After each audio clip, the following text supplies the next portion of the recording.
सध्या राप महामंडळामध्ये नांदेड विभागामध्ये सरासरी 1,80,000 किलोमीटर रोजचे चालवले जातात। एप्रिल महिन्यामध्ये आम्ही 53,29,000 पूर्ण महिन्यामध्ये किलोमीटर चालवले। त्याला आम्हाला खर्च आलेला होता 8,94,85,000चा आणि डिझेलचा रेट होता त्यावेळेला 89 रुपये 66 पैसे। आता सध्याचा जो रेट आहे तो जवळपास 5 रुपये वाढलेले आहेत। त्याच्यामध्ये 94 रुपये 66 पैसे असा रेट झालेला आहे आणि त्यानुसार जर तेवढेच किलोमीटर आम्ही चालवले एप्रिल महिन्यात जेवढे चालवले तर आम्हाला एक खर्च येईल 9,44,70,000। म्हणजे आमचा जो खर्च वाढणार आहे तो 49,85,000। म्हणजे सरासरी आम्ही 50 लाख रुपयेच्या डिझेलचा खर्च आम्हाला वाढणार आहे।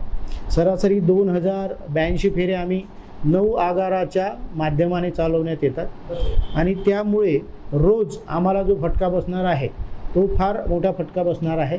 सध्या 5 रुपयाचीच भाडेवाढ जरी झाली, डिझेल वाढ जरी झाली तरी एवढा फरक पडतो आहे 50 लाखाचा आणि पुढे डिझेल वाढलं तर यापेक्षा सुद्धा जास्त आम्हाला त्या डिझेल वाढीचा फटका बसणार आहे आणि त्यामुळे राप महामंडळाचं जे काही उत्पन्न आहे ते उत्पन्न त्याच्यामध्ये तोटा जो आहे तो वाढण्याची शक्यता नाकारता येत नाही। डिझेल टंचाईचा काही फटका बसतो? डिझेल वगैरे मिळतो गाड्यांना? गाड्यांना डिझेल आम्हाला मिळतो आहे। आम्ही जसं इंडियन बुक करतो तसं आम्हाला मिळतो आहे। प्रॉब्लेम एवढाच आहे की आमच्या काही डेपोंमध्ये जसं BPCL आहे तो आमचा कॉन्ट्रॅक्ट व्हायचा आहे अजून आणि त्याच्यामुळे काही डेपोंच्या गाड्या मग आम्ही आमच्या नजदीकच्या डेपोमध्ये आम्हाला न्यावं लागतात। तर थोडा त्याच्यामध्ये उशीर होतो आहे म्हणा किंवा डिझेल भरताना आता लाईन लागल्यामुळे तेवढा उशीर होतो आहे तर तो एक थोडासा आम्हाला त्याची गैरसोय होते आहे। बाकी डिझेल टंचाई म्हणून असं काही नाही, सध्या तरी नाही आहे, आम्हाला डिझेल मिळते आहे।